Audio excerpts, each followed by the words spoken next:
میں نے شمس سے پوچھا تصوف کیا ہے؟ اس نے کہا دل میں خوشی محسوس کرنا جب دکھ ظاہر ہو۔ انسانیت وہ چیز ہے جو دشمن کو بھی سہارا دینے پر مجبور کر دیتی ہے۔ اگر تم آسمان کو چھونا چاہتے ہو تو دل کا استعمال کرو، کیونکہ تم صرف دل ہی سے آسمان کو چھونے کے اہل ہو سکتے ہو۔ ایمان کو مضبوط کرنے کے لیے انسان کو اپنے اندر کی سختی کو نرم کرنا ہوگا، تب جا کر انسان کا ایمان مضبوط بنے گا۔ جب بزرگوں کی قبروں سے بھی فیض ملتا ہے تو زندگی میں ان کی صحبت میں بیٹھنے سے کتنا فیض ملتا ہوگا۔ اگر تم دلوں کو جلاؤ گے تو تمہیں جہنم میں جلایا جائے گا۔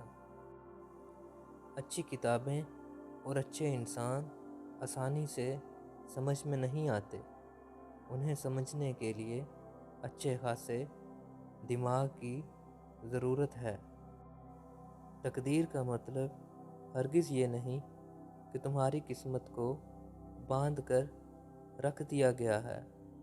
ہر بات کو مقدر پر چھوڑ دینا اور کائنات کے ساتھ ہم آہنگ ہونے کی کوشش نہ کرنا محض جہالت کی علامت ہے۔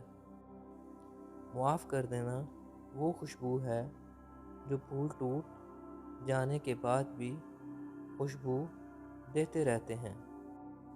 گلہری ایک ایسا جانور ہے جس کو روٹی کھلاؤ تو دولت آنا شروع ہو جاتی ہے۔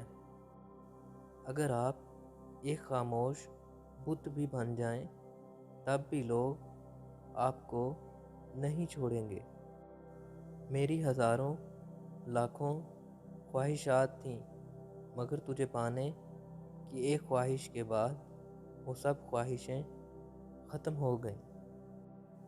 محبوب کو ڈھونڈنے کے لیے پہلے تمہیں محبوب بننا ہوگا۔ جدائی صرف ان بندوں کے لیے ہے جو آنکھوں سے محبت کرتے ہیں، جو دل سے محبت کرتے ہیں ان کے لیے جدائی نام کی کوئی چیز نہیں ہوتی۔